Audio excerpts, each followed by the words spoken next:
S welcome to classic education YouTube channel myself Bheemareddy S Mudanur. Sir, ಇವತ್ತಿನ ಈ ಒಂದು update ಏನಪ್ಪಾ ಅಂತಂದ್ರೆ, ಈ ಕೆಇಎ ನಮ್ಮ ಕರ್ನಾಟಕದಲ್ಲಿ 3 ಸಂಸ್ಥೆ ಎಕ್ಸಾಮ್ ನಡೆಸ್ತಾ ಇತ್ತು, ಕೆಪಿಎಸ್ಸಿ, ಕೆಇಎ ಮತ್ತು ಕೆಎಸ್ಪಿ ಅಂತ. ಈಗ ಕೆಎಸ್ಪಿ ಕೂಡ ಪೊಲೀಸ್ ಕಾನ್ಸ್ಟೇಬಲ್ ಹುದ್ದೆಗೆ ಸಂಬಂಧಪಟ್ಟಂತಹ ನೇಮಕಾತಿ ಮಾಡ್ಕೊಳ್ತಾ ಬರ್ತಿತ್ತು. ಈಗ ಅದನ್ನು ಕೂಡ ತೆಗಿಲಾಗ್ತಾ ಬಂದು ಅದನ್ನು ಕೂಡ ಯಾವುದು ಕೆಇಎಗೆ ಕೂಡ ವಿತರಿಸಲಾಗ್ತಾ ಬಂದಿದೆ. ಅದಕ್ಕೆ ಹಾಗಾದ್ರೆ ಕೆಇಎ ಇತ್ತೀಚೆಗೆ ನಮ್ಮ ಕರ್ನಾಟಕ ರಾಜ್ಯ ಸರ್ಕಾರದಲ್ಲಿ ಸಾಕಷ್ಟು ಅವ್ಯವಹಾರಗಳ ಬಗ್ಗೆ ನಾವು ಕೇಳ್ತಾ ಇದ್ದೇವೆ, ಸ್ಟ್ರೈಕ್ ಕೂಡ ಮಾಡ್ತಾ ಬಂದಿರೋದಕ್ಕೆ. ಸೊ ಹಾಗಾಗಿ ಅದನ್ನ ಎಚ್ಚೆತ್ತುಕೊಂಡಿರ್ತಕ್ಕಂಥ ಕೆಇಎ, ಕೆಪಿಎಸ್ಸಿ ಇನ್ನೂ ಅದ್ರದ್ದು ಇನ್ನೂ ಏನು ಗೊತ್ತಿಲ್ಲ, ಬಟ್ ಆದ್ರೆ ಕೆಇಎ ಮಾತ್ರ ಒಂದು ಒಳ್ಳೆ ನಿರ್ಧಾರವನ್ನ ತೆಗೆದುಕೊಳ್ತಾ ಬಂದಿದೆ. ಅದನ್ನ ಈ ಸ್ಪರ್ಧಾತ್ಮಕ ಜಗತ್ತಿನೊಳಗಡೆ ಒಂದು ಪಾರದರ್ಶಕವಾಗಿರ್ತಕ್ಕಂತಹ ನೇಮಕಾತಿ ನಡೆಸಿಕೊಳ್ಳುವುದಕ್ಕ ಅವರು ತಮ್ಮದೇ ಕೆಲವೊಂದಿಷ್ಟು ನಿರ್ಧಾರಗಳನ್ನು ಕೂಡ ಕೈಗೊಳ್ತಾ ಬಂದಿದ್ದಾರೆ. ಅದಕ್ಕೆ ಹಾಗಾದ್ರೆ ಈ ಸ್ಪರ್ಧಾತ್ಮಕ ಪರೀಕ್ಷೆಯಲ್ಲಿ ನೇಮಕಾತಿ ಪಾರದರ್ಶಕಗೊಳ್ಳುವುದಕ್ಕ ಯಾವ ರೀತಿ ನಿರ್ಧಾರ ಕೈಗೊಳ್ತಾ ಬಂದರೆ, ಯಾವ ನಿಯಮಗಳನ್ನ ಕೂಡ ಅದನ್ನು ಜಾರಿಗೆ ತರಲಾಗ್ತಾ ಬಂದಿದೆ, ಅದ್ರ ಬಗ್ಗೆ ಇವತ್ತಿನ ಅದಕ್ಕೆ ಅಪ್ಡೇಟ್ ನೋಡ್ತಾ ಬರೋದಿಕ್ಕ. ಸರಿ, ಈಗ ಕೆಇಎ ಎಕ್ಸಾಮ್ ಅಂತ ಬಂದಾಗ ಎಲ್ಲಿ ಕರಿತಾ ಬರ್ತಿದ್ದಕ್ಕೆ ಕೆಇಎ ಎಕ್ಸಾಮ್. ಈ ಕೆಇಎ ಎಕ್ಸಾಮ್ದು ಹೊಸ ಅಪ್ಡೇಟ್ ಏನಪ್ಪಾ ಅಂತಂದಾಗ, ನೋಡಿ, ಮುಂಚೆ 4 ಆಪ್ಷನ್ ಇರ್ತಿತ್ತು, ಹೌದಾ? ನನಗೆ ಆಪ್ಷನ್ ಅಲ್ಲಿ ಒಂದು ಆನ್ಸರ್ ಟಿಕ್ ಮಾಡಿದ್ರೆ ಅದು ಕರೆಕ್ಟ್ ಆದ್ರೆ ಅದಕ್ಕೆ ಅಂಕ ಸಿಕ್ತಿತ್ತು, ತಪ್ಪಾದ್ರೆ ಅದಕ್ಕೆ 1/4 ಅಂಕಗಳು ಕಟ್ ಆಗ್ತಾ ಬರ್ತಿತ್ತು. ಸರಿ, ಅದ್ರ ಜೊತೆಗೆ ಈಗ ಒಂದು ಸ್ಟೆಪ್ ಮುಂದುವರೆದು ಏನ್ ಮಾಡ್ಲಾಗ್ತಾ ಬಂದಪ್ಪ ಅಂತಂದ್ರೆ, ನೋಡಿ, ಈ ಕೆಇಎ ಎಕ್ಸಾಮ್ ದಲ್ಲಿ ಋಣಾತ್ಮಕ ಮೌಲ್ಯಮಾಪನ, ನೆಗೆಟಿವ್ ವ್ಯಾಲ್ಯೂಯೇಷನ್ ಅಂತ ಇಲ್ಲೊಂದು ನೋಟಿಫೈ ಇದೆ. ಏನಂದ್ರೆ, ಸ್ಪರ್ಧಾತ್ಮಕ ಪರೀಕ್ಷೆ ಪ್ರಶ್ನೆ ಪತ್ರಿಕೆಯಲ್ಲಿನ ಪ್ರತಿಯೊಂದು ಪ್ರಶ್ನೆಗೂ 4 ಪರ್ಯಾಯ ಉತ್ತರಗಳಿದ್ದು ಅಭ್ಯರ್ಥಿಗಳು ಯಾವ್ದಾದ್ರು ಒಂದು ಸರಿ ಉತ್ತರವನ್ನು ಮಾತ್ರ ಆಯ್ಕೆ ಮಾಡತಕ್ಕದ್ದು. ಪ್ರತಿ ತಪ್ಪು ಉತ್ತರಕ್ಕೆ 4ನೇ 1 ಅಂಶದಷ್ಟು ಅಂದ್ರೆ 1/4 ಅಂಕ ಇರ್ತಿದ್ದಕ್ಕೆ ಅಂಕವನ್ನು ಕಳೆದುಕೊಳ್ಳಾಗ್ತದೆ. ಇದು ಏನಿಲ್ಲ, ಹಿಂದಿರ್ತಕ್ಕಂಥದ್ದು ಸೇಮ್ ಅದ. ಕರೆಕ್ಟ್ ಆದ್ರೆ ಕರೆಕ್ಟ್, ಬೈ ಚಾನ್ಸ್ ಅದು ತಪ್ಪಾದ್ರೆ 1/4 ಅಂಕಗಳು ಕಡಿತಗೊಳ್ತಾ ಬರ್ತೈತೆ. ಅದಕ್ಕೆ ಇಷ್ಟ ಆಯ್ತು. ಆದ್ರೆ ಹಿಂದೆ ಏನ್ ಮಾಡ್ತಿದ್ದೆ ಗೊತ್ತಾ, ಅದು ಆನ್ಸರ್ ಗೊತ್ತಿಲ್ಲ ಅನ್ನೋದಕ್ಕನ್ನ ಖಾಲಿ ಬಿಟ್ಟು ಬರ್ತಿದ್ದೆವು. ಖಾಲಿ ಬಿಟ್ಟು ಬಂದಾಗ ಅದಕ್ಕೆ 1/4 ಅಂಕಗಳು ಕಟ್ ಆಗ್ತಿರ್ಲಿಲ್ಲ, ಅದಕ್ಕೊಂದು ಅಂಕ ಬರ್ತಿರ್ಲಿಲ್ಲ, ಮತ್ತೆ ಅದಕ್ಕೆ 1/4 ಕಟ್ ಆಗ್ತಿರ್ಲಿಲ್ಲ. ಆದ್ರೆ ಅದನ್ನು ಮುಂದುವರೆದು ಕೆಇಎ ಯಾವ ರೀತಿ ಅಪ್ಡೇಟ್ ಮಾಡ್ತಾ ಬಂದಿದೆ ಅಂತಂದ್ರೆ, ನೋಡಿ, OMR ಉತ್ತರದಲ್ಲಿ ಪ್ರಶ್ನೆ ಪತ್ರಿಕೆ 4 ಆಪ್ಷನ್ ಇರುತ್ತೆ, ಬಟ್ OMR ನಲ್ಲಿ ಏನಾಗಿರ್ತೈತಲ್ಲ, ಅದಕ್ಕೆ OMR ಉತ್ತರ ಪತ್ರಿಕೆಯಲ್ಲಿ 5ನೇ ಆಯ್ಕೆ. ನೋಡಿ, ಕ್ವಶನ್ ಪೇಪರ್ 4 ಆಪ್ಷನ್ ಇರ್ತದ, ಆದ್ರೆ OMR ನಲ್ಲಿ 5 ಆಪ್ಷನ್ಗಳು ಇರ್ತದೆ. 5 ಆಪ್ಷನ್ಸ್ ಕೊಟ್ಟಿರ್ತಾರೆ. ಅದಕ್ಕೆ ಅಲ್ಲಿ ಆಯ್ಕೆ ವೃತ್ತವನ್ನು ನೀಡಿದ್ದು, ಅಂದ್ರೆ ಉತ್ತರಿಸದೆ ಅಲ್ಲಿ ನಾವು ಕರೆಕ್ಟ್ 4 ಆಪ್ಷನ್ ಆನ್ಸರ್ ಗೊತ್ತು ಅದು ಹಾಕ್ಬೇಕು. ಅದ್ರಾಗ ತಪ್ಪು ಕರೆಕ್ಟ್ ಆಯ್ತು, ಮಾರ್ಕ್ಸ್ ಬಂತು, ಬೈ ಚಾನ್ಸ್ ತಪ್ಪಾಯ್ತು, 1/4 ಕಟ್ ಆಗುತ್ತೆ. ಇಷ್ಟೆಲ್ಲ ಆದ್ಮೇಲೆ ಕೊನೆ ಗಳಿಗೆಗೆ ಎಕ್ಸಾಮ್ ಆ ಟೈಮ್ ಅಪ್ ಆದ್ಮೇಲೆ, ಟೈಮ್ ಮುಗಿದ ನಂತರದಲ್ಲಿ 5 ನಿಮಿಷ ಎಕ್ಸ್ಟ್ರಾ ಟೈಮ್ ಕೊಡ್ತಾರೆ. ಆ 5 ನಿಮಿಷ ಎಕ್ಸ್ಟ್ರಾ ಟೈಮ್ ಅಲ್ಲಿ ಈ ಕೊಟ್ಟಂತ ಕ್ವಶನ್ ಪೇಪರ್ಗಳಲ್ಲಿ ನಾನು ಯಾವ್ದಾದ್ರು ಕ್ವಶನ್ಸ್ ಗಳು ಬಿಟ್ಟಿದ್ರೆ ಆ ಬಿಟ್ಟಿರ್ತಕ್ಕಂಥ ಕ್ವಶನ್ಸ್ ಅನ್ನ ಆಪ್ಷನ್ 5 OMR ಶೀಟ್ ನಲ್ಲಿ, OMR ಉತ್ತರ ಪತ್ರಿಕೆಯಲ್ಲಿ 5ನೇ ಆಯ್ಕೆ ವೃತ್ತವನ್ನು ನೀಡಿದ್ದು, ಉತ್ತರಿಸದೇ ಇರುವ ಪ್ರಶ್ನೆಗಳಿಗೆ 5ನೇ ಆಯ್ಕೆ ವೃತ್ತವನ್ನು ಶೇಡ್ ಮಾಡಲು ಕೊನೆಯ ಬೆಲ್ ಆದ ನಂತರ ಹೆಚ್ಚುವರಿಯಾಗಿ 5 ನಿಮಿಷಗಳನ್ನ ಕೂಡ ನೀಡಲಾಗುವುದು. ಯಾವುದೇ ಆಯ್ಕೆಯನ್ನು ವೃತ್ತವನ್ನು ಶೇಡ್ ಮಾಡಿಲ್ಲದಿದ್ದರೆ ಪ್ರತಿ ಪ್ರಶ್ನೆಗೆ 1/4 ಅಂಕ. ನೋಡಿ, ಬೈ ಚಾನ್ಸ್ ಏನಾಗತ್ತಾ, ಅದನ್ನ ನಾನು ಅದು ಕ್ವಶನ್ಸ್ ಬಿಟ್ಟೆ ಅಂದ್ರೆ ನಾನು ಎದಕ್ಕೆ 1/4 ಅಂಕಗಳು ಬರಲ್ಲ ಅಂತ ಬಿಟ್ಟಿರ್ತೀವಿ. ಅದಕ್ಕೆ ನನ್ಗೆ ಗೊತ್ತಿಲ್ಲ ಅಂತ ತಿಳ್ಕೊಂಡು ಅದಕ್ಕೆ ಏನು ಶೇಡ್ ಮಾಡಿ ಹಂಗೆ ಬಿಟ್ಟಿರ್ತೀವಿ. ಹಂಗ್ ಬಿಡಂಗಿಲ್ಲ.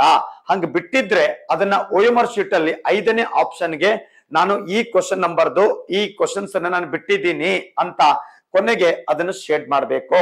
ಬೈ ಚಾನ್ಸ್ ಅದನ್ನ ನೀವು ಅದು ಕ್ವಶನ್ಸ್ ಬಿಟ್ಟು ನೀವು ಶೇಡ್ ಅದನ್ನ 5ನೇ ಆಪ್ಷನ್ ಶೇಡ್ ಮಾಡಿದ್ದಿಲ್ಲ ಅಂದ್ರೆ 1/4 ಅಂಕನು ಕೂಡ ಕಟ್ ಆಗ್ತದೆ. ಅದು ತಪ್ಪಾದಂಗೆ ಅಷ್ಟೇ, ಮತ್ತೇನಕ ಅಲ್ಲಿ ನೀವು ಅಲ್ಲಿ ಏನಾಗ್ತಾ ಬರ್ತದೆ, ಕರೆಕ್ಟ್ ಆಗಿರ್ತಕ್ಕಂಥ 4 ಅಂಶನಲ್ಲಿ ಟಿಕ್ ಹಾಕ್ಬೇಕು. ಅದು ಹಾಕಿಲ್ಲ ಗೊತ್ತಿಲ್ಲ ಅಂತಂದ್ರೆ 5ನೇ ಟಿಕ್, ನೀವು ಅದು ಬಿಟ್ಟಿದ್ರೆ 5ನೇ ಟಿಕ್ ಹಾಕ್ಲೇಬೇಕು. ಇಲ್ಲ 4 ಅದು ಸರಿಯಲ್ಲಿ ತಪ್ಪಲ್ಲಿ 4 ಯಾವ್ದಾರು ಒಂದು ಹಾಕ್ಲೇಬೇಕು. ಅಂದ್ರೆ ಖಾಲಿ OMR ಶೀಟ್ ಅನ್ನ ನಾವು ಕೊಟ್ಟು ಬರುವ ಹಾಗೆ ಇಲ್ಲ. ಯಾಕಂದ್ರೆ ಹಿಂದೆಲ್ಲ ನಡೆದಿರ್ತಕ್ಕಂಥ ಹಲ್ಕಟಗಿರಿಯಲ್ಲಿ ಮಾಡಿರ್ತಕ್ಕಂಥದ್ದು ಇದೆ. ಅಲ್ಲಿ ಏನ್ ಮಾಡ್ತಾರೆ ಗೊತ್ತಾ, ಎಷ್ಟು ಹಾಕೊಟ್ಬಿಡ್ತಾರ, OMR ಶೀಟ್ ಖಾಲಿ ಕೊಟ್ಬಿಡ್ತಾರ. ಖಾಲಿ ಕೊಟ್ಟಾದ್ಮೇಲೆ ಕಾಣದ ಕೈಗಳು ಒಳಗಡೆ ಹೋದ್ಮೇಲೆ ಯಾವ್ದು ಏನ್ ಶೇಡ್ ಮಾಡ್ತಾನೆ ಗೊತ್ತಾಗಲ್ಲ. ಇತ್ತೀಚೆಗೆ 545 PSI ಎಕ್ಸಾಮ್ ನಲ್ಲಿ ಆಗಿರ್ತಕ್ಕಂಥ ಹಗರಣನೇ ಇದು. ಇದಕ್ಕೆ ಸಾಕಷ್ಟು OMR ಶೀಟ್ ಅನ್ನ ಖಾಲಿ ಬಿಟ್ಟು ಎಂತ ಹಲ್ಕಟ್ಗಿರಿ ಮಾಡ್ಕೊಂಡು ಇಲ್ಲಿ ತನಕ ಸಾಕಷ್ಟು ಸಮಸ್ಯೆ ಮಾಡಿಟ್ಟಂತದ್ದು. ಅದಕ್ಕೆ ಸೊ ಇದಕ್ಕ ಒಂದು ಸರಿಯಾಗಿರ್ತಕ್ಕಂತಹ ನಿರ್ಧಾರ ಕೈಗೊಂಡಿರ್ತಕ್ಕಂಥ ಕೆಇಎಗೆ ಒಂದು ಸಲ್ಯೂಟ್ ಅಂತ ಹೇಳ್ತಾ ಬರ್ತೀನಿ. ಇದಕ್ಕೆ ಯಾಕಂದ್ರೆ ಸಾಕಷ್ಟು ಬಡ ವಿದ್ಯಾರ್ಥಿಗಳು, ಪ್ರತಿಭಾವಂತವರು, ಅವ್ರ ಗ್ರಾಮೀಣ ಭಾಗದಿಂದ ಬಂದಂತವ್ರು ಅದು ತುಂಬಾ ವರ್ಷಗಳ ಕನಸು ಕಟ್ಕೊಂಡು ಕುಂತಿದ್ದಂತವ್ರಿಗೆ ಇದೊಂದು ಒಳ್ಳೆ ನಿರ್ಧಾರ. ಅಲ್ಲಿ ಏನಾಗುತ್ತೆ, ಇದೊಂದು ಪಾರದರ್ಶಕವಾಗಿರ್ತಕ್ಕಂಥ ನಿರ್ಧಾರ ಆಗ್ತಾ ಬರ್ತದ. ಇದು ಅಷ್ಟೇ ಅಲ್ಲ, ಮತ್ತೆ ಇದು ಅಲ್ಲಿ ಟಿಕ್ ಹಾಕ್ಲೇಬೇಕು. ಅಂದ್ರೆ OMR ಶೀಟ್ ಅನ್ನು ಯಾವುದೇ ಕಾರಣಕ್ಕೂ ಖಾಲಿ ಬಿಟ್ಟು ಬರುವಾಗಿಲ್ಲ.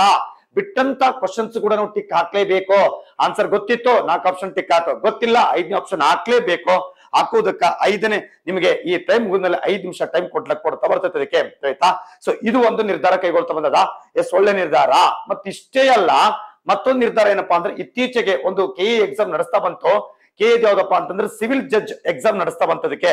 ಅದಕ್ಕೆ ಯಾವ ರೀತಿ ನಿರ್ಧಾರ ಕೈಗೊಳ್ತಾ ಬಂದಾರ, ಯಾವ ರೀತಿ ಪಾರದರ್ಶಕ ಮಾಡ್ತಾ ಬಂದಾರ ನಿಮ್ಗೆ ಲೈವ್ ನಲ್ಲೇ ತೋರಿಸ್ತಾ ಬರ್ತೀನಿ. ಈಗ ನೆಕ್ಸ್ಟ್ ಮುಂದ್ ಬರ್ತೀನಿ. ಇದಕ್ಕೆ ನೆಕ್ಸ್ಟ್ ಯಾವ್ದಪ್ಪ ಅಂದ್ರೆ KEA. ಈಗ ನೀವು ಕ್ರೋಮ್ಗೆ ಹೋಗ್ಬೇಕು, ಗೂಗಲ್ ಅಲ್ಲಿ ಸರ್ಚ್ ಹೋಗ್ಬೇಕು, KE ಅಂತ ಟೈಪ್ ಮಾಡ್ಬೇಕು. ಮಾಡ್ತಾ ಬಂದಾಗ ಇಲ್ಲಿ ಏನಾಗ್ತಾ ಬರ್ತಿತ್ತಲ್ಲ, ಅದಕ್ಕೆ KE ಟೈಪ್ ಮಾಡ್ತಾ ಬಂದದಕ್ಕೆ ಮಾಡಿದ್ಮೇಲೆ yes home page KE home ಪೇಜಿಗೆ ಹೋಗ್ಬೇಕು. ಇದಕ್ಕೆ ಲೋಡ್ ಆಗ್ತಾ ಇದೆ. ಇದಕ್ಕೆ ಎಸ್ KE ಹೋಮ್ ಪೇಜಿಗೆ ಹೋಗ್ಬೇಕು. ಅದು ಓಪನ್ ಆಗ್ತಾ ಬರ್ತದೆ. ಓಪನ್ ಆಗ್ತಾ ಬರ್ತಿದ್ದಂತೆ ಎಸ್ ಓಪನ್ ಆಯ್ತು. ಓಪನ್ ಆದ್ಮೇಲೆ ನೆಕ್ಸ್ಟ್ ಮುಖ ಪುಟಕ್ಕೆ ಹೋಗ್ಬೇಕಿಲ್ಲ. ಇದಕ್ಕೆ ನೆಕ್ಸ್ಟ್ ಅದಕ್ಕೆ ಮುಖ ಪುಟಕ್ಕೆ ಹೋಗ್ಬೇಕು. ಮುಖ ಪುಟಕ್ಕೆ ಹೋದ್ಮೇಲೆ ಈ ರೀತಿ ನಿಮ್ಗೆ ಒಂದು ದೃಶ್ಯ ಸಿಗ್ತಾ ಬರ್ತದೆ. ಒಂದ್ ಸ್ವಲ್ಪ ಈಗ ಮೇಲ್ಗಡೆ ಸ್ಕ್ರೋಲ್ ಮಾಡ್ತಾ ಬರ್ಬೇಕು. ಇದಕ್ಕೆ ಮೇಲೆ ಆಮೇಲೆ ಇತ್ತೀಚಿನ ಪ್ರಕಟಣೆಗಳು ಯಾವ್ದಪ್ಪ ಇತ್ತೀಚಿನ ಪ್ರಕಟಣೆಗಳಲ್ಲಿ ಇಲ್ಲಿ ಕರೀತಾ ಬರ್ತದೆ. ಇದಕ್ಕೆ 14/10 ನ್ಯಾಯಾಧೀಶರ ನೇಮಕಾತಿ ಅಂತ ಐತೆ ಇದಕ್ಕೆ.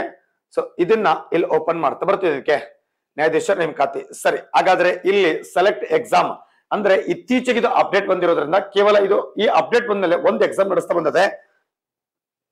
ಸಿವಿಲ್ ಜಡ್ಜ್ ರಿಕ್ರೂಟ್ಮೆಂಟ್ 2025 ಪ್ರಿಲಿಮ್ಸ್ ನಾನು ಟಚ್ ಮಾಡಿದೆ, ಓಪನ್ ಆಯ್ತು.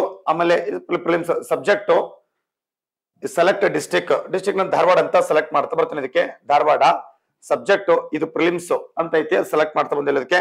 ಎಸ್ ಆಮೇಲೆ ಇಲ್ಲಿ ಸೆಂಟರ್ ಬಂತಿಲ್ಲ. ಇದಕ್ಕೆ ಇಷ್ಟು ನಮ್ಮ ಧಾರವಾಡದಲ್ಲಿ ನಡೆದಿರ್ತಕ್ಕಂತಹ ಸೆಂಟರ್. ಇದಕ್ಕೆ ಇಷ್ಟು ಯಾವ್ದಪ್ಪ ಅಂದ್ರೆ ನಮ್ಮ ಧಾರವಾಡದಲ್ಲಿ ನಡೆದಿರ್ತಕ್ಕಂಥ ಸೆಂಟರ್. ಇದಕ್ಕೆ ಜಸ್ಟ್ ಈಗ 117 ಈಗ ಇದಕ್ಕೆ ನಾನು ಇಷ್ಟಲ್ಲಿ ಯಾವ್ದಾದ್ರು ಒಂದು ಸೆಲೆಕ್ಟ್ ಮಾಡ್ಕೊಡ್ರಿ. ನಾನು 117 saint Joseph competitive PU college ಅಂತ ಐತೆ. ಅದಕ್ಕೆ ಅದನ್ನ ಟಚ್ ಮಾಡ್ತಾ ಬಂದೆ ಅಂತ ಹೇಳ್ಕೊಡೋದಕ್ಕೆ ಇಲ್ಲಿ ಬಂತು ನೋಡಿ.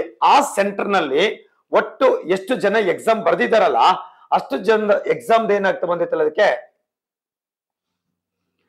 ಇಲ್ಲಿ ಈ ಸೆಂಟರ್ ಎಷ್ಟು ಜನ ಎಕ್ಸಾಮ್ ಬರ್ದಿದ್ದಾರೆ. ಈ ಸೆಂಟರ್ ಕೋಡ್ 117 ಅದ. ಈ 117 ಸೆಂಟರ್ ನಲ್ಲಿ ಎಷ್ಟು ಜನ ಎಕ್ಸಾಮ್ ಬರ್ದಿದ್ದಾರೆ, ಪ್ರೆಸೆಂಟ್ ಆಗಿದ್ದಾರೆ.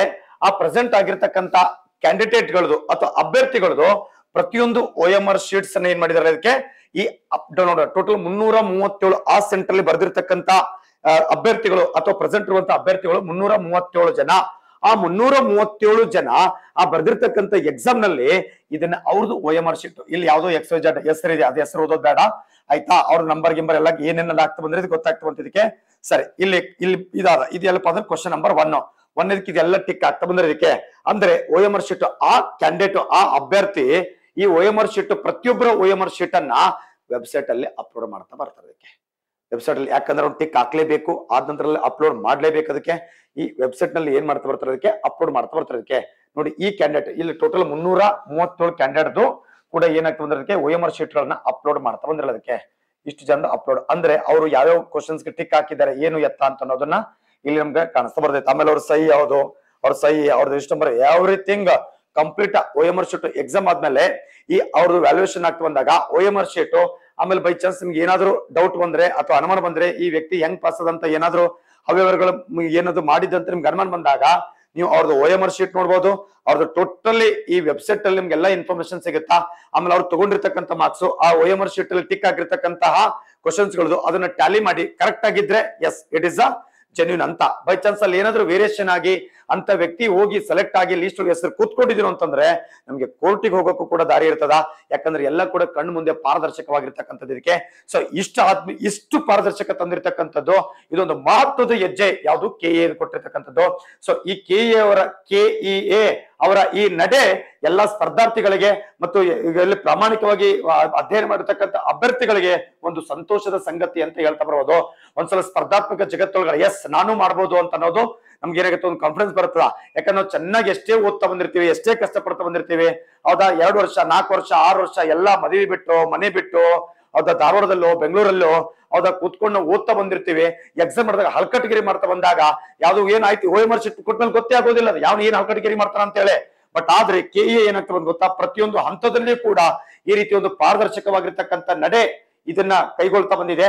ಹಾಗಾಗಿ ಈ ಒಂದು ನಿಯಮಗಳನ್ನ ತಂದ ನಂತರದಲ್ಲಿ ಮೊದಲನೇ ಎಕ್ಸಾಮ್ ಆಗಿದ್ದು ಅದಕ್ಕೆ ಸಿವಿಲ್ ಜಡ್ಜ್, ಆ ಸಿವಿಲ್ ಜಡ್ಜ್ ಅಲ್ಲಿ ಪ್ರಾಮಾಣಿಕವಾಗಿರುತ್ತೆ ನೋಡಿ. ಆ ಸಿವಿಲ್ ಜಡ್ಜ್ ಅಲ್ಲೇ ಮೊದಲು ತಂದಿರೋದಂತ ಸಂತೋಷ ಸಂಗತಿ. ಯಾಕಂದ್ರೆ ನಾಳೆಗೆ ಹೋಗಿ ಅವ್ರು ಏನ್ ಮಾಡ್ತಾರೆ ಗೊತ್ತಾ, ತಾಲೂಕ್ ಕೋರ್ಟಲ್ಲೋ ಡಿಸ್ಟ್ರಿಕ್ಟ್ ಕೋರ್ಟಲ್ಲೋ ಕೂತ್ಕೊಂಡು ಅವ್ರು ಅನೇಕ ಫೈಲ್ಸ್ ಗಳನ್ನ ನ್ಯಾಯಯುತವಾಗಿ ಮಾಡ್ತಾ ಬರ್ತಾರೆ. ಅವ್ರು ನ್ಯಾಯಯುತವಾಗಿ ಪಾರದರ್ಶಕವಾಗಿ ಆ ಸೀಟ್ ನಲ್ಲಿ ಹೋಗಿ ಕೂತ್ಕೊಂಡ್ರೆ ಅವ್ರು ನ್ಯಾಯಯುತವಾಗಿ ಕೆಲಸ ಮಾಡ್ತಾರ ಅಂತ ಒಂದು ದೊಡ್ಡ ಭರವಸೆ. ಸೊ ಹಾಗಾಗಿ ಆ ಒಂದು ಎಕ್ಸಾಮ್ಗೆ ಇದನ್ನ ಮೊಟ್ಟ ಮೊದಲು ಪಾರದರ್ಶಕವಾಗಿ ಮಾಡ್ಲಾಗ್ತಾ ಬಂದದ. ಸೊ ಹಾಗಾಗಿ ಮುಂಬರುವಂತ ದಿನಗಳಲ್ಲಿ ನೀವು KEA ಎಕ್ಸಾಮ್ ಪಾರದರ್ಶಕವಾಗಿ ನಡೆಯೋದ್ರಲ್ಲಿ ಯಾವುದೇ ಸಂದೇಹವಿಲ್ಲ. ಬಟ್ ಇನ್ ಮುಂದೆ ನಮ್ಮ ಅಧ್ಯಯನ ಪ್ರಾಮಾಣಿಕವಾಗಿರ್ಬೇಕು, ಜೆನ್ಯೂನ್ ಆಗಿ ಮತ್ತು ಪ್ರತಿಯೊಂದು ವಿಷಯಗಳು ಕೂಡ ಚೆನ್ನಾಗಿ ಅರ್ಥಿಸ್ಕೊಳ್ತಾ ಬಂದಿರಬೇಕು. ಮತ್ತು ಅದ್ರ ಜೊತೆಗೆ ಈಗ PC ಎಕ್ಸಾಮ್, ಹೌದಾ PC ಎಕ್ಸಾಮ್ ನಾವು ಸಿಂಗಲ್ ಲೈನ್ ಕ್ವಶನ್ಸ್ ಹಿಂದಿಕ್ಕಿನ ಕಾಲ ಹೋಯ್ತು. ಈ ಬರುವಂತ ಕಾಲದಲ್ಲಿ ಕರೆಂಟ್ ಅಫೇರ್ಸ್ ಆಗಿರೋದು ಪ್ರತಿಯೊಂದು subject, history, geography, economics, current affairs, science and tech, ಅದಾದ್ರ ಜೊತೆಗೆ ಪ್ರಚಲಿತ ಘಟನೆಗಳು, ಇವೆಲ್ಲವನ್ನು ಚೆನ್ನಾಗಿ ನೋಡ್ಕೋಬೇಕಾಗತ್ತಾ. ಆಮೇಲೆ ಗೊತ್ತಿರಲಿ KE ದೊರದು ಒಂದು ಇಂಪಾರ್ಟೆಂಟ್ ಏನಪ್ಪಾ ಅಂದ್ರೆ ಪ್ರಚಲಿತ ಘಟನೆಗಳು. ಹಿಂದೆನೂ PC ಎಕ್ಸಾಮ್ ಬರೀ 6 ತಿಂಗಳು ಪ್ರಚಲಿತ ಘಟನೆಗಳು ನೋಡ್ಕೊಂಡ್ರೆ ಸಾಕಾಗ್ತಿತ್ತು. ಬಟ್ ಈಗ ಹಂಗ ಆಗೋದಿಲ್ಲ, ಮಿನಿಮಮ್ 1 ವರ್ಷ ನಾವು ಪ್ರಚಲಿತ ಘಟನೆಗಳು ನೋಡ್ಬೇಕಾಗ್ತಾ ಬರ್ತದೆ ಅದಕ್ಕೆ. ಯಾಕಂದ್ರೆ ಈಗ ನಾವು KE ಪ್ಯಾಟರ್ನ್ ಯಾವ ರೀತಿ ಅದ, ಅದನ್ನ ಏನ್ ಅಪ್ಡೇಟ್ ಮಾಡ್ಕೊಂಡದ, ಅದನ್ನ ಸಬ್ಜೆಕ್ಟ್ ಹೆಂಗ್ ಕೇಳ್ತಾ ಬರ್ತಾನ, ಕ್ವಶನ್ಸ್ ಗಳು ಯಾವ ರೀತಿ ಕೇಳ್ತಾ ಬರ್ತಾನ, ನಾವು ಇನ್ನೂ ಯಾವ ರೀತಿ ಫಿಟ್ ಆಗ್ಬೇಕು ಅನ್ನೋದ್ರ ಕಡೆ ದೃಷ್ಟಿಕೋನ ಹಾಯಿಸ್ಕೊಂಡು ಒಂದ್ ಚೆನ್ನಾಗಿ ಅಧ್ಯಯನ ಮಾಡ್ತಾ ಬಂದು ಒಂದು ಪಾರದರ್ಶಕವಾಗಿ ಈ ಎಕ್ಸಾಮ್ ಈ ರೀತಿ ನಡೆಯೋದಕ್ಕೆ ಈ ನೇಮ ಕೂಡ ಕೈಗೊಳ್ತಾ ಬಂದಿರೋದಕ್ಕೆ. ಸೊ ಇದು ಮುಂಬರುವಂತ ದಿನಗಳಲ್ಲಿ ಇದು ಪಾರದರ್ಶಕವಾಗಿ ನಡೆದು ಮತ್ತು ಅಲ್ಲಿ ಪ್ರಾಮಾಣಿಕವಾಗಿರ್ತಕ್ಕಂತಹ ಅಭ್ಯರ್ಥಿಗಳು ಸೆಲೆಕ್ಟ್ ಆಗ್ಲಿ ಅಂತ ಇದಕ್ಕೆ ಇದೊಂದು ಕೈಗೊಳ್ತಾ ಬಂದಿರೋದಕ್ಕೆ. ಸೊ ಇಷ್ಟು ಇವತ್ತು ಈ KE ದಿನದ ಅಪ್ಡೇಟ್ ಇದೆ. ಬರುವಂತ ದಿನಗಳಲ್ಲಿ ಮತ್ತೆ ಏನಾದ್ರು ಅಪ್ಡೇಟ್ ಗಳು ಬಂದ್ರೆ ಮತ್ತೆ ಅಲ್ಲಿ ಮುಂದಿನ ಕ್ಲಾಸ್ ಅಲ್ಲಿ ಮತ್ತೆ ಅದನ್ನ ಅಪ್ಡೇಟ್ ನಾನು ಮಾತಾಡ್ತಾ ಬರ್ತೀನಿ. Yes, thank you so much.